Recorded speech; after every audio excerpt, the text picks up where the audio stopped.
Welcome everybody to our program tonight. We're just going to give a minute or two for everybody to come in.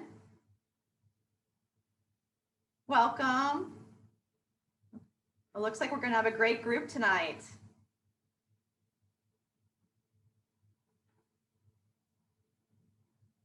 Seeing a couple familiar names. Welcome everybody.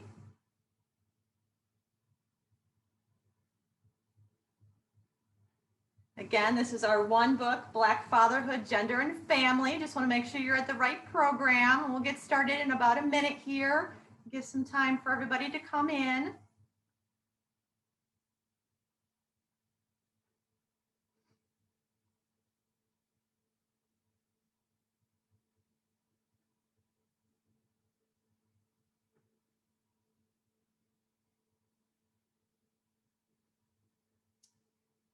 Again, welcome to those that just popped in. We're going to give it another little bit of time here, and then we'll get started.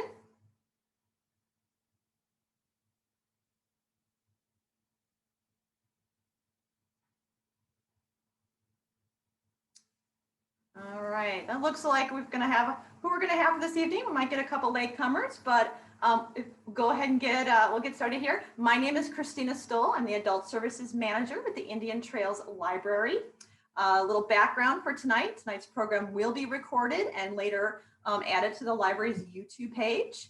We are doing a webinar format, so you will only see the speaker tonight.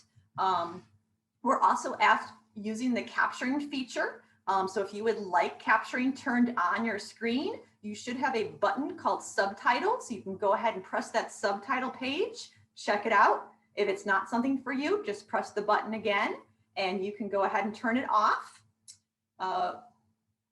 As we get to the end, we will do question and answer, and you can either raise your hand to have your mute turned off and you can speak, or we'll use the chat if you'd rather type in your questions that way. So tonight's program is part of the library's One Book, One Community series, which is a series of programs and book discussions around the title Read at the Bone by Jacqueline Woodson. The program for tonight is Black Fatherhood, Gender and Family. The little bit of description, a little background. So the family as a major social institution can also be a means to examining how racism works in America. Our speaker tonight, Dr. Gabby Yearwood, discusses the impact that racism has had on the Black community, its attempts to create and sustain family, and the adaptations and strategies the Black community has developed to provide care and love to its members. I'm very happy to introduce our speaker, Dr. Gabby Yearwood. Thank you, Christina. Thank you to the library and one of your staff members who first reached out to me, Stagula. I'm really happy to be here tonight. I'm really happy to have had an opportunity to read this book. I was just telling Christina that I usually get stuck reading a lot of academic texts. I don't get a lot of sort of pleasure reading. And so this was a really nice thing to have an excuse to do. So I will start sharing my screen so that we can begin and go from there.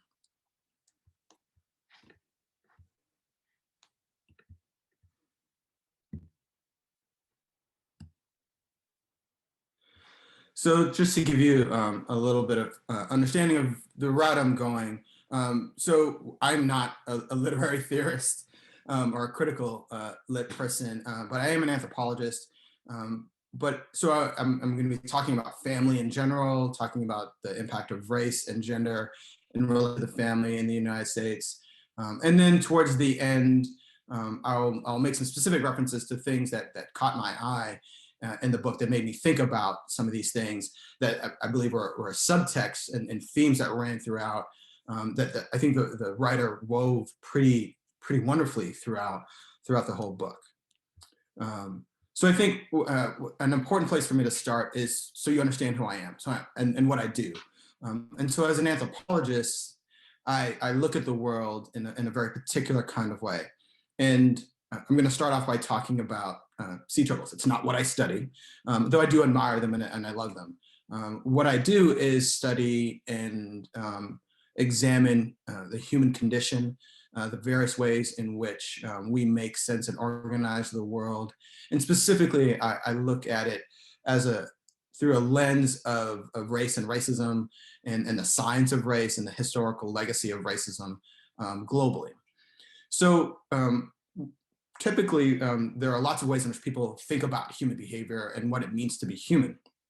And one of the things that makes us unique is that we're not like sea turtles, though oftentimes we make comparisons to other kinds of organisms on the planet. So a female sea turtle swims up on shore, digs a hole, drops a couple hundred eggs, buries it, swims away. Those eggs hatch sometime later, and then those baby sea turtles, as you see pictured here, figure out which way to dig up. If they dig down, they're dead. If they dig sideways, they're dead. But the ones that know what to do, dig upwards and out. If they head inland, they're dead. If they head along the beach, they're dead. They'll get picked off by predators. But if they head in the right direction, they head towards the water, then they might stand a chance for survival. Over the course of their life, they figure out what to eat, how to swim, how to find mates, how to avoid predators, how to start the cycle all over again and lay more eggs and more babies. We can't do that as humans. If we left a newborn baby on a table in a well-conditioned room with lots of food and water, that baby would still die. So we were born completely dependent on one another, and our biological imperative is actually to care for one another. And what we can do as humans is we can talk about tomorrow, we can talk about yesterday, we can talk about unicorns, we can talk about unicorns talking about yesterday and tomorrow playing basketball. And sea turtles don't do that. Even some of the most intelligent animals that we know of on the planet, octopi, dolphins, high order primates like orangutans, gorillas, and chimps are very smart and intelligent, and we can teach, and they can learn languages in a certain way. They don't come up with Netflix. They don't come up with the NBA finals, and they don't create soap operas. They don't write poetry, and they don't have the kinds of things that we have and speculate about life after death. We as humans do that. And so when we do that, we are born and into a system that is already sort of preset, that has a lot of knowledge and values and systems that we inherit as we are taught within a particular community. So that if a baby is born in Chicago, and I've been to Chicago a few times and in the Chicago area a few times, not a lot, but I know you like your hot dogs. I know you like your Bears, I know you like your Bulls, and I know you like your Blackhawks. But if you could take that baby and you can, when that baby is born in a Chicago hospital, and fly the baby around the world and have that baby born in India. And that baby will grow up loving cricket and curry and rice and some other things, not hot dogs. But we can take a baby from India and fly them to Chicago and have them raised by a Chicago family, and they will like all the things that Chicago people like. And they will speak like a person from Chicago and from Illinois and and talk the way you are accustomed to hearing people talk from your area. And same with the baby that was born in Chicago. They would grow up speaking Hindu, Urdu, or any other kind of language. So even the cultures and the ways in which we think, they're not universal. The capacity for us to do that is universal. And it's important to recognize that in terms of how we understand human behavior and the human experience. So one of the most significant categories as anthropologists that we study is this term called kinship. Roughly, it's family, but it's how we design family, how we organize family, how we prioritize relationships connected to family. How do you know who you're related to? Why is that important? How does it impact the kinds of relationships and understandings you have about yourself? How do you determine who to marry?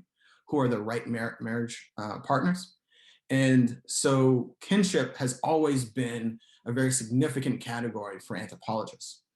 But what we've seen, and you see throughout reading of this book, are different sorts of families. And so when we say family, there's often this ideal, often depicted by this family in the upper right-hand corner. The other three images are different kinds of families. I'm old enough, and there may be some of you in the audience who are old enough to remember the Brady Bunch. And even though they were an all-white family, they were two families brought together through divorce and remarriage and bringing children in from two separate families. So they were a blended family. And that was pretty radical in some ways to depict family in the 1970s and early 1980s. The people here on the bottom right, some of you may know as the loving family. They were the first legal interracial marriage in the United States in 1968 or 69. So up until 1968 or 69, it was illegal. Interracial marriage was illegal in the United States, at least nationally. Individual states might have allowed it, but a number of states, there was no federal mandate for it. So I was born just after that.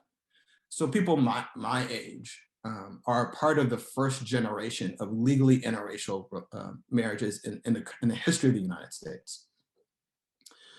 The pictured in here in the top left, if you are a fan of the show Pose, depicts what in anthropological terms we would call fictive kinship. That's family by design, not by affinity or lineage or through marriage and subsequent children, but the creation of family. And we see examples of this throughout the world and throughout history, where we cultivate and create family and create the same sort of supportive structures. And sometimes people take on the same titles of mothers and fathers and aunts and uncles and brothers and sisters and cousins. What's great about this particular show called Pose is that it's about the trans community in New York that is also, I think, connected to the trans community in Chicago and the history of drag performances and house music. So when I entered college, and some of it is referenced in the book, music plays a prominent part. The music that I listened to in college came out of this family structure of queer and trans folks in New York that I just knew it as house music. I didn't realize that house was representative of specific communities in the queer communities in New York and Chicago. And so I realized how important that was. But the idea of family, because of how limited options were for queer and trans folks, creating new family units through shared experience, shared oppression, shared ideals, and shared goals mirrors what I think all family is about, right? All family, no matter its structure, no matter who the parents are, who the children are, whether it's children, parents, grandparents, uncles, or aunts, whether there are pseudo uncles and aunts. So I grew up in a household where all of my parents' friends I referred to as uncle or auntie. And that was just, it was a sign of respect, but it was also, and this was an immigrant community growing up in Canada of mostly Caribbean folks. I've maintained that with my own family so that my closest friends who aren't biologically related to me, my daughter refers to them as uncle or auntie. And we see that as not just as a term of respect, but as these are people who are as important to us as our biological family. And so kinship can mean lots of different things, and the values in there. And so the book Red to the Bone to me is a lot about family.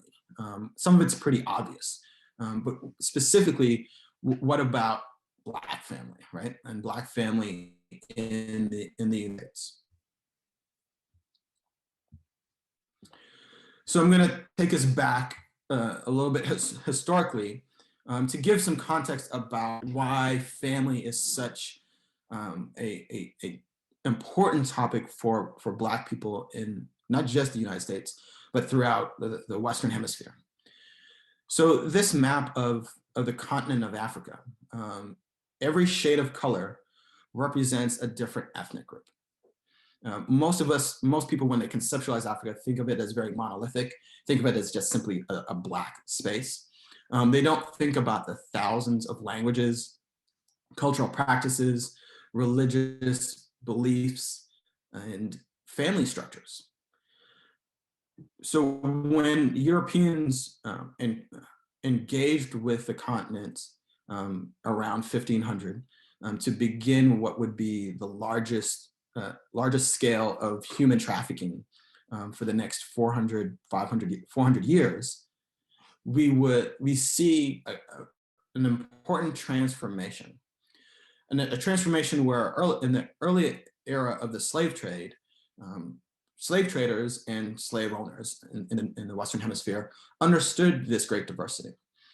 Keeping in mind that Islam, Christianity, and Judaism were well established throughout the continent of Africa, or good portions of the continent, well before they were in Europe.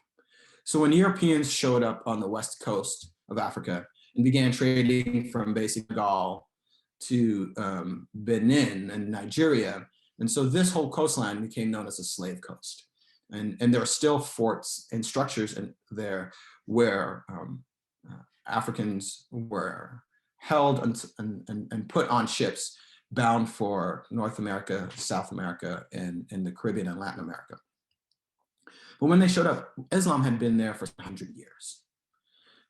Mansa Musa, who's probably one of the most known as the richest person in the United States, in the world, in the history of the world, traveled from the ancient kingdom of Mali across the Sahara to Mecca on Hajj. He destabilized the entire global community of gold, sharing his wealth as he went on Hajj, trying to be a good Muslim. This was so well known, and that was about in the year 1300.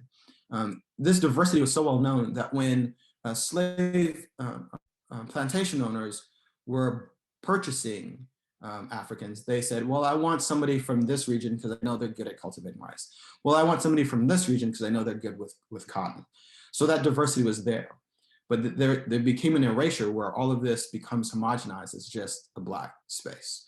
And so imagine the conservative estimates is that about 20 million people were transported across the Atlantic into the Western Hemisphere. The estimates are that about 100 million people were probably impacted on the continent itself.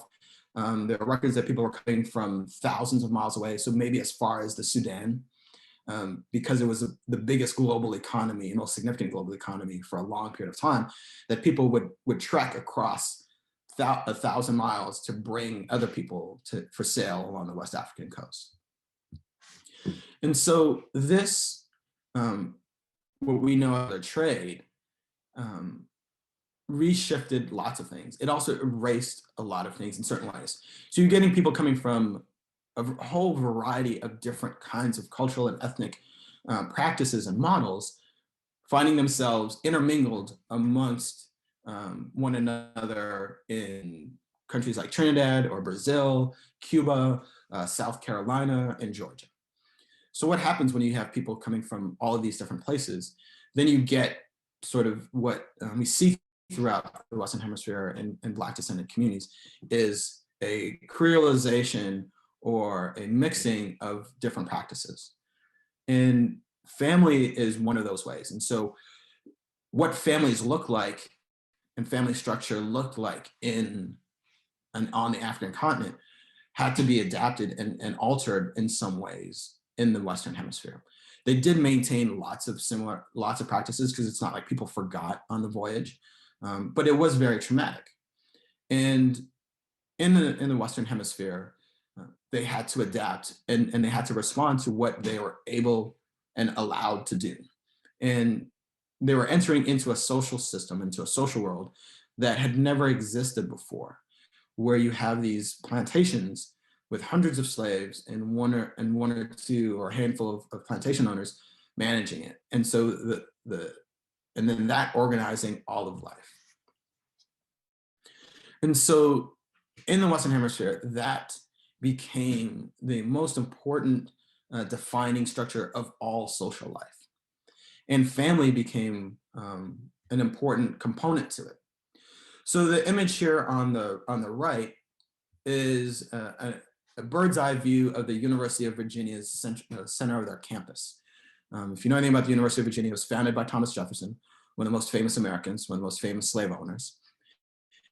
And in designing his school, the only framework that he had to work with was the slave plantation framework. So the layout of his university mirrors perfectly a plantation. Here, what's labeled as the rotunda, which is the library, is the big house. Down the central lawn, you have slightly larger, or you have an intermingling of slave quarters in these spaces in between where you see pavilions. The pavilions are mirroring the sort of slave masters, that's people who would supervise and manage the labor force. And the big house would be where the owner, the slave plantation owner, would live. And flanked by guards, right? Where people would do their labor and do their work, all living together, all under the supervision of this person in the rotunda, or these people in the rotunda, serving and living together, eating together. And this is the model of the contemporary university. So most universities have what are called living learning programs, which is modeled on this, which is faculty, staff, and students living, educating, learning together. And they're following the Thomas Jefferson model, but they're not seeing it as a slave model. And I think one of the most important symbols that come out of this era and that gets used over and over again is founding fathers. And what we miss, or what we ignore in that statement, is that one cannot become a father in any context without a mother. So who are the founding mothers? And if we're specifically using Thomas Jefferson, then that's Sally Hemings. That is the 14-year-old enslaved Black child that he sexually abuses and impregnates and creates a whole lineage through her. He creates a separate lineage through his wife, but he also creates another lineage through this Black enslaved woman or child.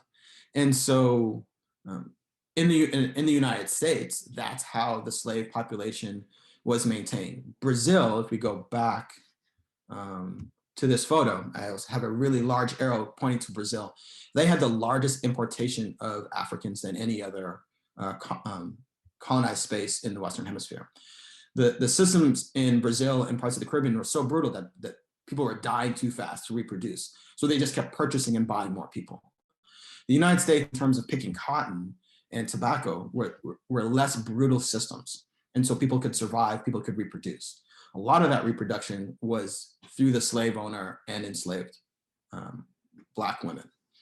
And so when we think about family and where Black people are in terms of family in this system, where are Black men who are part of this system? And I think it's foundational that for Black fathering is not connected to biology. So from the earliest days of enslavement, Black men are fathering children that are not biologically theirs. And it becomes part of, to me, a very ingrained social way of being, that for a 400-year period, roughly, you have, and looking at families where people could be bought and sold at any point in time. So that, the children, even if as a Black man, you are biologically fathering children, you have no ownership over them. And ownership loosely for the father, but ownership for the plantation owner, that anybody could be bought and sold. Partners could be bought and sold, you could be bought and sold, your children could be bought and sold. And so maintaining family, maintaining those ideals, you couldn't think of nuclear family as the structure. It doesn't mean that people weren't loving one another. It doesn't mean people weren't taking care of one another. It doesn't mean that there wasn't family, but it wasn't this sort of very narrow way of thinking about family that we see it as the sort of model, right? The two-parent household with the dog and the cat, 2 kids, a white picket fence, and that myth we still hold on to as a narrative because it's replayed over and over again in so many ways, even though it doesn't really exist for almost everybody. Most families don't look anything like that, but it's still held as the ideal. So we go through slavery where we develop this pattern where people are parenting, both fathers and mothers, to children that they may be able to keep, they may not keep, they may have to watch being harmed, killed in a variety of ways, or traded and sold, who they don't have, so they have to parent other children, or whoever is around and whoever they have access to. So then we move into this era just after emancipation, in this era of Reconstruction, where Black people are now all of a sudden people. They now have access to getting married legally and recognized by the state. They're able to own land, they're able to own businesses, they're able to, at least the men are able to vote eventually, they're able to hold public office. But that comes at a cost. So we're talking about a society that has for several hundred years only known one system, where people that are deemed Black have always been slaves and have never been perceived as full human beings. Now, all of a sudden, they're full human beings. And one of the responses to that is the tragic legacy of lynching. And lynching was a terroristic strategy meant to instill fear in the Black community and meant to instill superiority in white America. And when we think about, there's a great book by Jacqueline Goldsby called A Terrible Secret that's all about lynching. And what we see is that everybody, all kinds of children get lynched, Black women get lynched, but predominantly a lot of Black men get lynched. And so when you're living in a society where Black men are the primary wage earners, you now all of a sudden have single women or widowed women running the family and being responsible for the family. And tied very closely to lynching throughout most of the US South is quickly followed by the Great Migration. Right? So the movement of Black people out of the South into the North, like cities like Chicago, Detroit, Philadelphia, Washington, DC, New York, St. Louis, is in response to this terrorism that's being done to the Black community. One, it's a way to claim land. So all the land that gets abandoned, the farmlands that people leave behind, because you need a pretty significant number of people to run a farm. It becomes more feasible to move to an urban center where you can get a wage labor job and take care of your family that way. And so families and people move out of the South, and it impacts how families are organized. At the same time, we also have the birth of incarceration in a way that we've never seen. So the 13th Amendment maintains slavery as legal in the United States. So at the same time, you have emancipation. In the second half of that statement, it says, well, you can still keep slavery for anybody who's in prison. And we know from that moment till now, the largest ratio of people are Black and brown men. Black and brown men make up anywhere from 60 to 70% of the prison population in the United States. When Black men, the Black community is around 14% of the population, and so there's an overrepresentation. And so we start seeing dynamics about how family can be organized when family members are literally being put back into slavery at the expense of what they can do. And keeping in mind, even in contemporary moments, people who are incarcerated are still acting as parents. I've done some work in prisons in the last few years, and the men that I have worked with, I haven't had the opportunity to work in a women's prison, but many of the men that I've met and come to know are still fathers in those spaces, and still husbands in those spaces, and still uncles, and still responsible for making decisions for the families. It's incredibly difficult, especially when you live far apart from one another, and not just incarcerated, but live across the state from one another. So the book talks a lot about the Tulsa riots. It gets referenced over and over again. It just so happens last summer when I was driving my daughter to college to drop her off in New Mexico, we stopped in Tulsa, and we stopped and that's what this upper image is. It's the memorial to the Tulsa riots. And so that's a photo that I took last August on our way to New Mexico. And it hadn't been, that's before I had even gotten this book or was asked to give this talk. And so the bottom photo is an image from the riots. And it's one of those sort of hidden gems of the American experience, where you have this very strong, thriving Black community that's successful in the turn of the century. And it's destroyed out of white America's fear of Black success. And the Tulsa riots are an exceptional example, but it's not the only example. I often talk about Negro League baseball as another shining example of Black American economic success. It withstood the Great Depression. But the desegregation of Major League Baseball by bringing one person, Jackie Robinson, into the Brooklyn Dodgers was an economic strategy. Branch Rickey knew that if he brought in one Black player, he would get all of the money from the Black community that was going towards the Negro Leagues and redirect it towards the major leagues. And it worked. Negro League Baseball collapsed within 5 years after Jackie Robinson entered the major leagues. And only a handful of players were in at that time. They didn't bring in entire teams.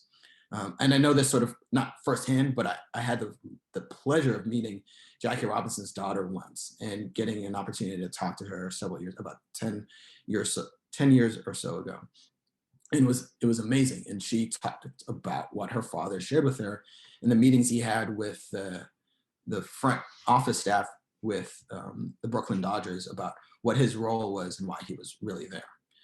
And so the Tulsa riots, I think, is a great symbol about Black success that cultivated and created a lot of opportunity that Black Americans were able, to a certain degree, able to access what America had promised, even in Jim Crow, even in segregation.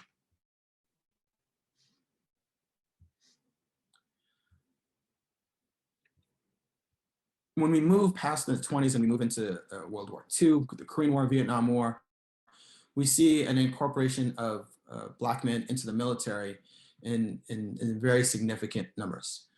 Many of you probably know and have heard of Patrick Moynihan, former senator of New York, and mentor to Hillary and Bill Clinton, and a longtime advisor to many presidents.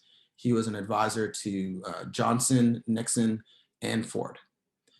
What many people don't know is that Patrick Moynihan was a sociologist and a scholar and an academic. And he was asked to write a book about, do a research project on the Black family in America.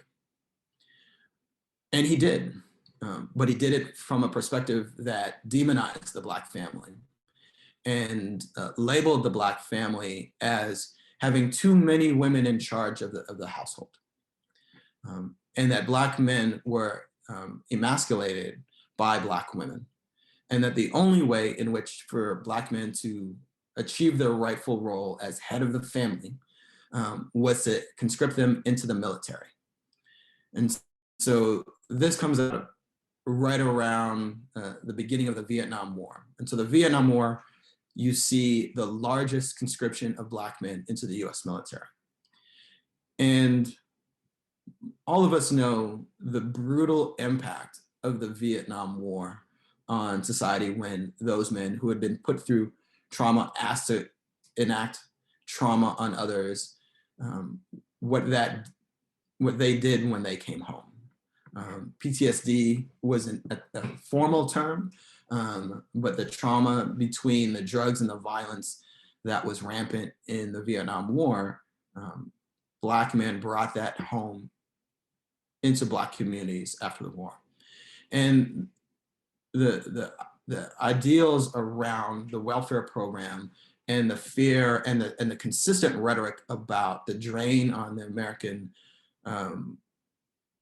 economy by people on welfare is what Patrick Moynihan's assessment was of the Black family. And because what he called dysfunctional, what we call as welfare queens, and this idea of Black women having too many babies, it comes out of his research. And what we don't often know is the impact of all of the policies that were written between Johnson, Nixon, and Ford that then impacted Reaganomics, that impacted the policies of Bill Clinton when he was in office for 2 terms. And most of the economic policies that Bill Clinton enacted were incredibly destructive to Black families. The sentiment of, well, if you just give people jobs, then, or you take them off welfare, then they'll get a job. And so without any care or recognition that if you're working class or poor or the working poor, there's no way to sustain yourself as a nuclear family in American society. You need many people contributing to the success in order for that family to succeed. So one of my teachers wrote an incredible ethnography about Black life in Los Angeles after the Rodney King riots. And in there, he demonstrates how Black women, through being communal and taking care of one another and sharing in each other's experiences while living in poverty, living in an oppressive state, can succeed. They succeed by helping one another, taking care of each other's children, by having men coming in and contributing and not getting married and not thinking that a nuclear family is the standard by which we have to live by. And it's successful until it gets disrupted by the state. And it's actually a social worker who comes in and creates chaos, and then the whole system falls apart, and that family unit, right? That is a fictive family unit that they create and sustain gets destroyed because it doesn't look like match the ideal standard of the nuclear family.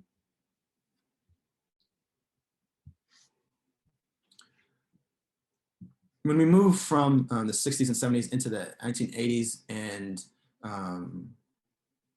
what we see is deindustrialization. So Chicago, much like where I am now, we saw the move of industry out of the United States into foreign countries, because the capitalist owners of those corporations realized that they could make more money because they wouldn't have to pay those workers as much as they would have to pay American workers.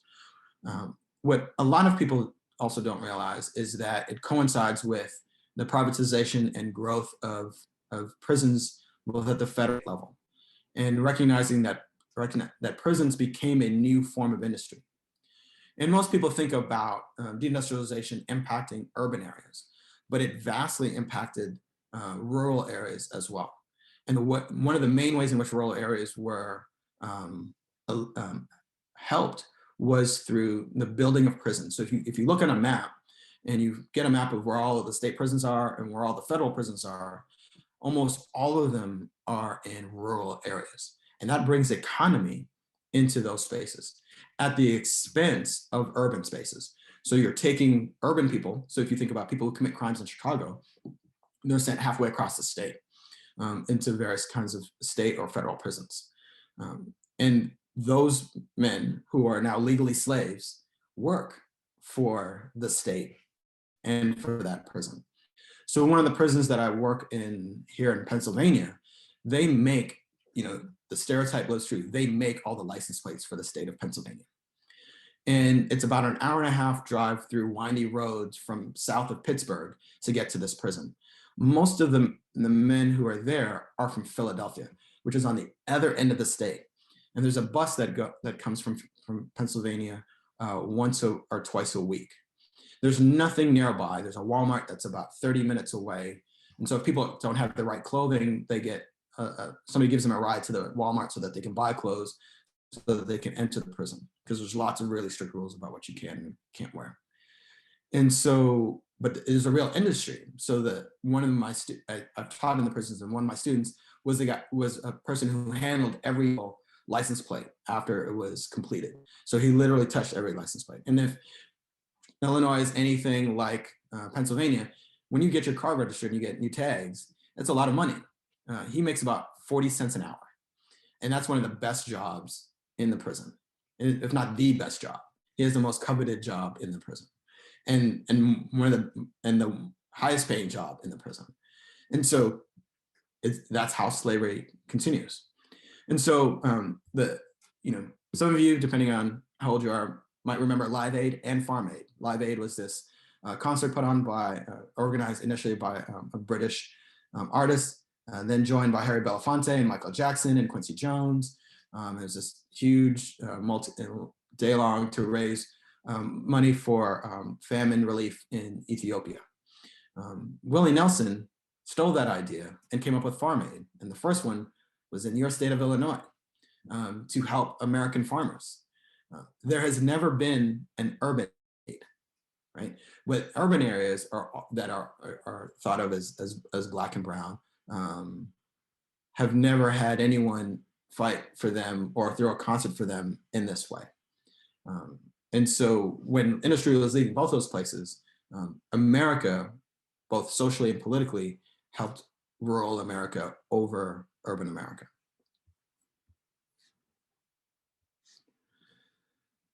But yet at the same time, we have shows like this coming on TV.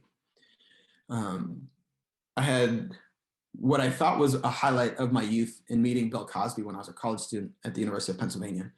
Now it's one of my least favorite memories because he ruined it. But growing up and watching the show was both beneficial and hurtful to the Black community. Here you had a depiction of Black life with a father who is a doctor and a wife who is a lawyer with several children living in New York, and one never really ever having to deal with racism, seemingly to only deal with casual day life outside of race.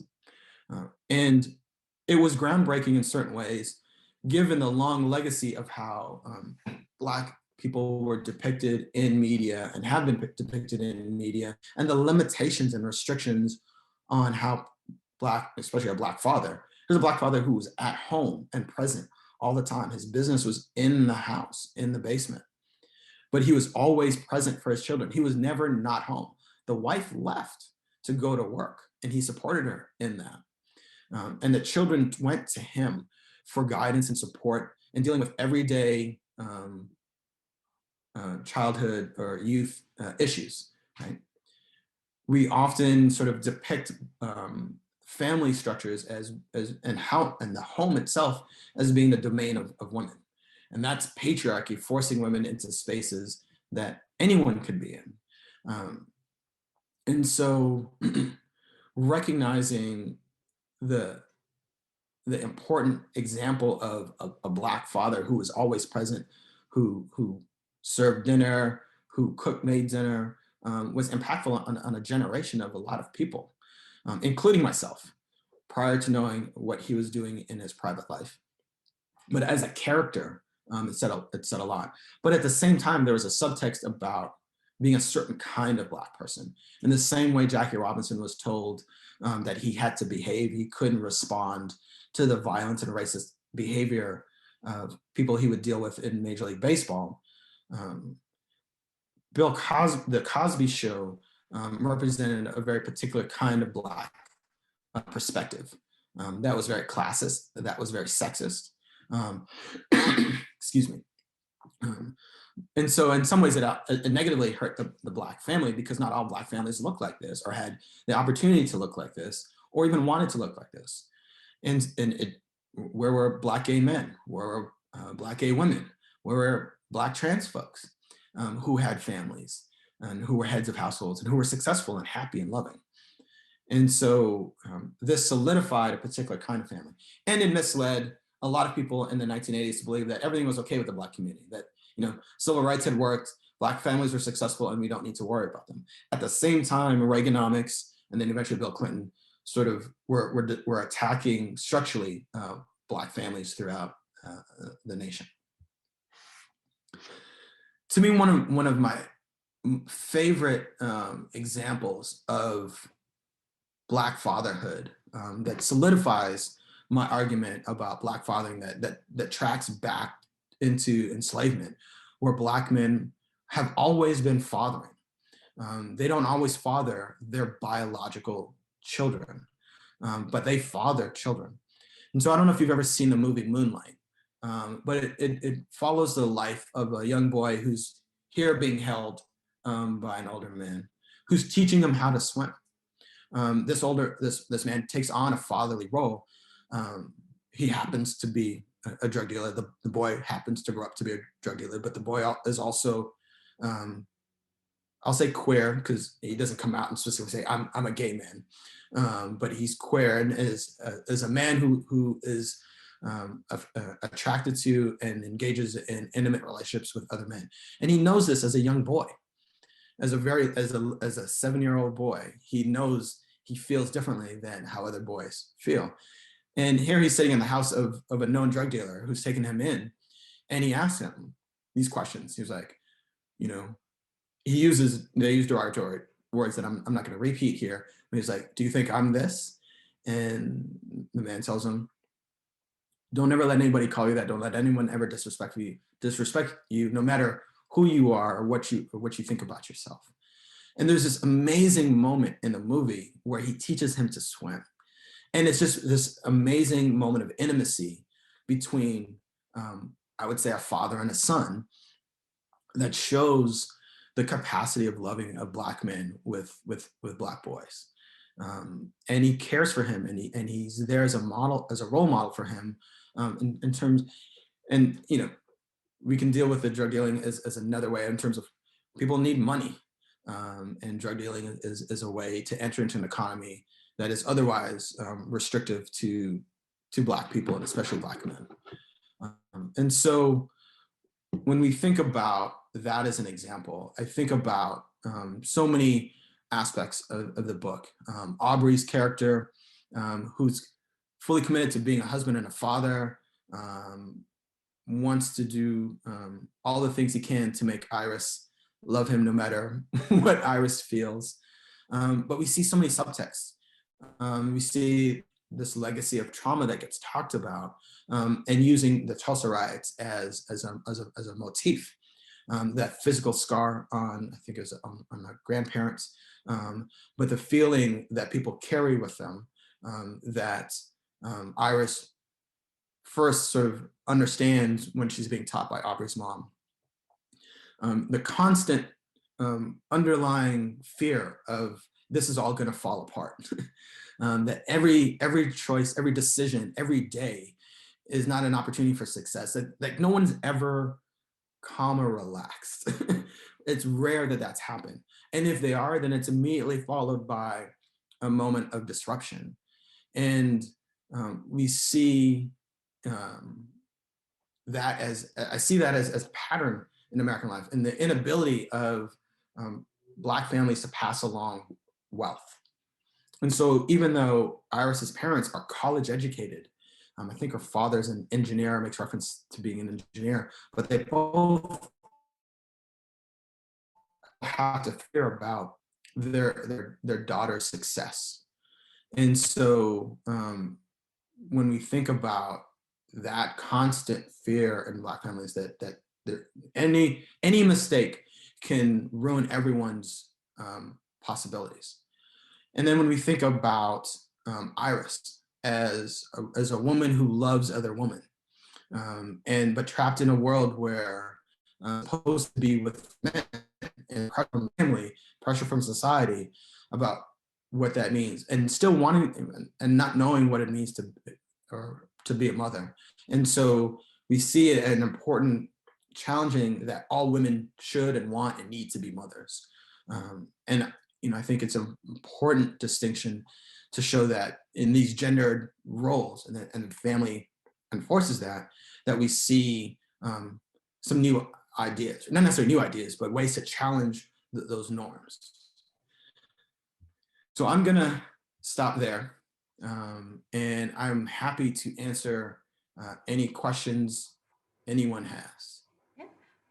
First, I want to just thank you so much. It was an excellent presentation, Dr. Yearwood. Thank you, thank you. And yeah, while we transition into the questions section, I am first going to go ahead and put up a poll, because let's see who's all here. If everybody could please take a moment and just go ahead and answer the 2 questions, just telling how many people are watching from your device. And then also, where is your home library? Since this is part of one of our One Book programs, which is shared with the Vernon Area Library and Cook Memorial. We want to know where everybody's from. So I'm going to go ahead and give everybody a couple seconds here to answer that. And then I'll just have one more thing that you'll need the chat feature for shortly here. Looks like we've almost got everybody completing it. So then I also have 5 copies of Red at the Bone signed by the author. So the first 5 people to put their name in the chat are going to get a copy of the signed book. So go ahead, if you would like one of those signed copies, put your name in there and I'll follow up with you after the program. All right, Mary, you're going to get the first one. So if there's anybody else who wants a signed copy of the book, and again, first 5 people, we've got Andrea and then Pat. I've got 2 more copies left. Betty, anybody else? I know some people have already gotten them when we launched the one book. All right, we'll wait to see if there's a 5th person. Otherwise, I'm also going to open up, and then Debbie. All right, thank you. We've got our 5 people. So now I'm just going to open up to questions. What questions do we have for Dr. Yearwood? Again, you can raise your hand to talk or put your question right in the chat, and I'll go ahead and read it for you, everybody. Let's say we've got to have some questions.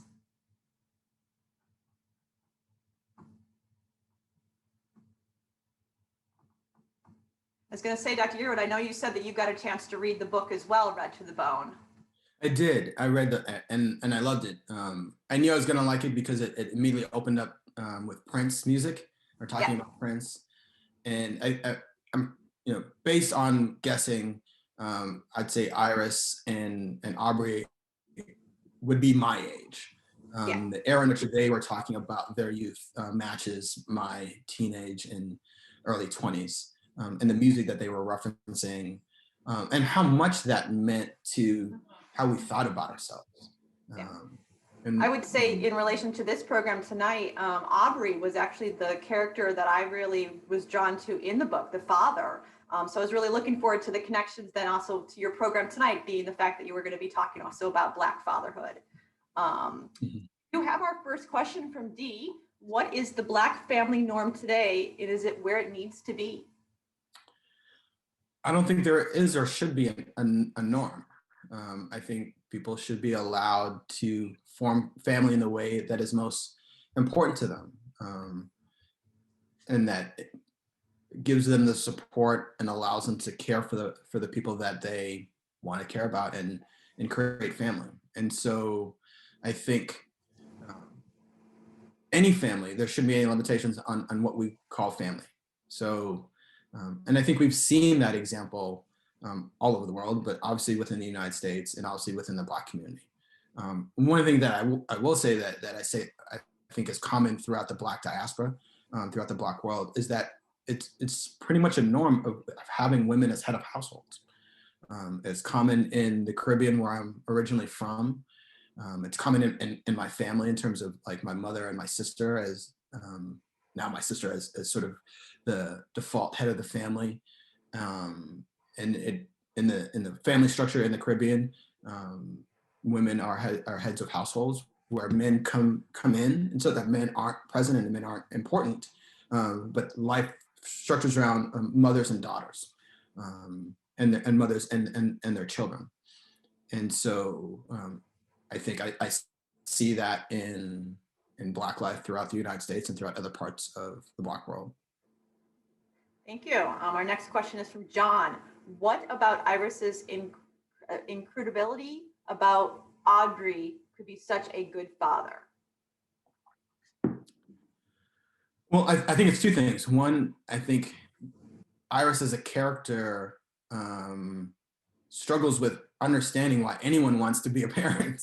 I think she just doesn't, we think that there's some sort of biological imperative that says, oh, if you have a baby, you're going to want to be a mother. And there's actually a famous anthropologist, Nancy Shepherd-Hughes, who did work in Brazil, who actually demonstrates that, that is not a biological imperative. And she did work in favelas and in poverty, where you don't create attachments to babies because babies are going to die in high rates.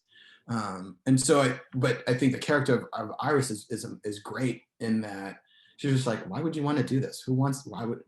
How are you so into this? And she's always confused by it. And I think by mothers and fathers. But I think it's also a challenge to the idea that men, and Black men especially, can and want to be fathers. I get so much attention for just being a parent, and some of it is, why should I?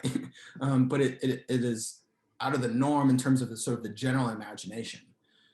And so that when my daughter was a baby, and I would, my partner, she would go and hang out with friends, and I would stay home with the kid. All of her female friends who knew me very, very well, who were these college-educated PhD people, feminists by every account from their own mouths, would say, do you need to check on him? Is he okay? He's babysitting? And she's like, he's not babysitting. And I would always be like, well, if I'm babysitting, you need to pay me like $4 an hour and you owe me a lot. But if I went out with my friends and my daughter stayed home with my wife, none of my friends would say, oh, is she babysitting? Like that was never the response. And if I went out in public alone with my daughter, people are always like, oh, are you babysitting? And it's like, no one's paying me, so this is my kid. I wasn't hired. And so I think it speaks to sort of both of those things, that men aren't perceived to be parents or significant as parents. Next up, we have a question from Mary. Could you talk more about the communal support between and among the family structures that seems to be needed because of systematic racism? Sure, absolutely. So the book the ethnography that I was mentioning earlier is called Catching Hell in the City of Angels by João Vargas, Joao, and Vargas, Vargas. And one of the things he demonstrates, and lots of other people have done it, it's just one I'm most familiar with, and I teach a lot, is in poverty, in systemic structural violence and racism, the nuclear family cannot succeed, right? It's impossible, though that is supposedly the standard. People just don't make enough. And then if you have people in poverty who are also dealing with absent fathers because they're incarcerated or because society tells them that they're not important, right? So men get messages from the time they're little boys that being a father is not something that should be important to them. It's reinforced in how people play and how adults talk about things, how they push children into various kinds of activities. And so boys are told from an early age, you don't matter as fathers. So socially, in some ways, they're like, well, why would I invest in something that everyone tells me I'm supposed to be invested in? So, and we know women as a category get paid 75 cents to 75 cents to the dollar. If you're a woman of color, if you're undocumented, if you don't speak English, then we're dropping down to like 30 cents, 40 cents a dollar. So there's no way a single Black mother can make enough money. There's no, minimum wage, you can't sustain a family, right? $15 an hour is not enough to just exist comfortably where if you have an extra high utility bill one month, you can now no longer pay rent, right? And that's the kind of violence where one little mistake where like every dollar is managed, and you can't go out to eat, you can't do enrichment activities for your children, you can't take trips, you can't go on vacation, you can't get therapy because you don't have a job that gives you health insurance. There's no maternity leave in this country. I'm also Canadian, so that still astounds me, and I've lived here for over 30 years. I'm like, how can there not be maternity leave? I've seen my sister and sister-in-law get like a year and a half, and when COVID hit, my sister went immediately on unemployment, and she's been completely unstressed because all of their bills were still being paid. And it was never anything stress. And both my parents are living with her, and her youngest daughter is still coming home graduated from college last spring and moved back home. And so they're all living in this house together. And I mean, they're stressed because there's a lot of people living in the house, but they're not stressed about whether bills are going to get paid, or whether they're going to have still utilities. And that's comprehensible in the United States for a working class family or even a middle class family. It's impossible. So that attack on family, and because everyone's working towards this ideal about, the family's got it, you only get recognition if you're legally married and recognized by the state. So common law marriage, just having long-term relationships with men who take care of children and who take care of children that aren't theirs, but contributing to that family. And that's been common throughout the Black community for generations. And so it's almost, the nuclear family can't sustain itself in capitalism. And then Judy asks, do you think Black families still have a distrust of banks for keeping their savings? I love that subtext of the gold under the. Sorry, I don't know if I'm blowing away stories here. I know. For those who haven't read the book, there's this idea that there's some hidden gold in a house, and I think that that commentary is, some of it is around a distrust of America, distrust of that you can rely on people to take care of you. So when I talked about emancipation and lynching, and then and what that meant in terms of Great Migration, that was literally a land grab, right? So we think about who owns land in the South now, predominantly. A lot of that was owned by Black people, and we still know that land is still valuable. Look at the reshaping of cities like Chicago, right? The moving people out of, and the destruction of subsidized housing in downtown Chicago, and moving all those people into neighborhoods. They didn't replace those torn down condos with more subsidized housing. They attracted in a different clientele base. And so the American economy has always been at the expense of Black people. So Black people should never have full trust in the economic system, because it was designed to only take advantage of them. So I think that subtext about that there's this hidden gold somewhere, and that we wouldn't put them in banks. Banks, why should the Black community trust them? I'm not saying people need to go start hiding money and not use banks. I use a bank, but I think it's a larger symbolic statement about trust in, can we trust you? And you think about the TULSA riots, those Black successful businesses, and they destroyed it, right? Because they're successful economically. And then Pat asks, are more Black families in the representative foster care system because of the reasons that you highlighted in your presentation?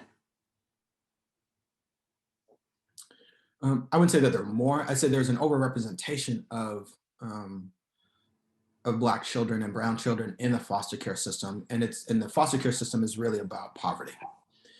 We would solve, I would say, 90% of this country's problems if we ended poverty. Because that leads to inequities in education, which leads to school to prison pipeline, which leads to disruption of family, which leads to poor health outcomes. In the foster care system, children are removed because people are primarily because people are poor, which we know is what Great Britain did, and sent people off to Australia and put people into indentured servitude. And it works in a very nefarious and ugly way, because it does accomplish things. And so recognizing that children in foster care suffer higher incident rates of PTSD than Gulf War veterans. And so the trauma of being, because the assumption about children in foster care is that the parents don't want them. And that is a complete lie. They're just taken away. And I've seen cases where children were moved because family members were gay, who were loving and wanted to take care of those children, and the judge presiding over the case removed those children from the home, even though they said no, we want to keep this kid, and they wouldn't let them because they're extended family members, and so and they were Black, and so those kinds of issues, like the foster care system, to me it's really it's an attack on poverty. And then Debbie follows up from that is, how can society change that? Well, society's not going to change it, because that is society, and society wants to sustain itself. People have to change it, have to change themselves, have to make concerted efforts to resist the temptations of being comfortable. In order to change it, things have to change dramatically, and you need a redistribution of resources in equitable ways. And it can't be seen as a deficit model. It can't be seen as, oh, well, we're taking from here in order to help others, which is what has actually been happening to the Black and brown community. When I talked about the privatization of prisons and deindustrialization, they literally took money and people out of the Black community to help white rural communities. So all government funding that was meant for after-school programming in Black communities were all lost during deindustrialization and shifted towards rural areas. That's why you saw a growth in gang participation, because that was a new kind of kinship system, that young boys primarily joined gangs as new ways to form family because they no longer had after school programs to go to. The Black Panthers, everyone thinks is this sort of this sort of radical violent group, was an after school lunch program and tutoring program. They only became violent because they were getting attacked by the state because they were educating and teaching children. And they were trying to keep children out of violence. That's how the Black Panthers started and what has always been at the core of them. And you talk to people who have been in gangs for, back in the 60s and 70s, they talk about, yeah, we had this group of gangs, but, we didn't have guns and we only fought with one another and just over territory, but it wasn't this sort of mass scale violence. It wasn't until the introduction of drugs as an economy. And all of a sudden you had wealth involved. And then all of a sudden people needed military style protection to protect that economy, right? And so recognizing how, that's what needs to change, right? Is the acceptance that, people have been taking that away. But as soon as you want to actually make it equitable, it's talked about as if, oh, well, we're taking something away from people who've been working hard. You can't be a successful farmer in America without federal aid. It's impossible. You can't compete on the global market. Every farmer in America has federal aid. So they're getting welfare, to put it bluntly. Not that they don't work hard, not that they don't deserve it, but they're getting handouts. That's our last current question that's in the chat. I'm just going to give it a moment here to see if anyone thinks of anything else. Otherwise, you've given us a lot to think about tonight, Dr. Yearwood. A lot of great ideas, a lot of good concepts for further discussion. Not seeing any other. I was going to say, I don't know if you have any parting words, anything else you want to leave us with? I just want to say thank you again for the opportunity to share, and thank you for the opportunity to read something. I'm going to pass this book along to some other folks for others to read, and I am always glad to be a part of with folks who want to have difficult conversations. And I think, and to the last question about to me, this is how society changes, is being intentional about having conversations that might be difficult, that might be hard, and then taking active steps once those conversations are initiated. And so I'm always glad to be a part of it. I'm always thankful to be included in those kinds of discussions. So thank you again. Well, wonderful. Well, on behalf of the Indian Trails Library, I'm very happy you were with us tonight. I want to thank all of our attendees. We're going to go ahead and end our program tonight, and I hope everyone has a great evening. Thank you. Have a good night. Bye, everyone.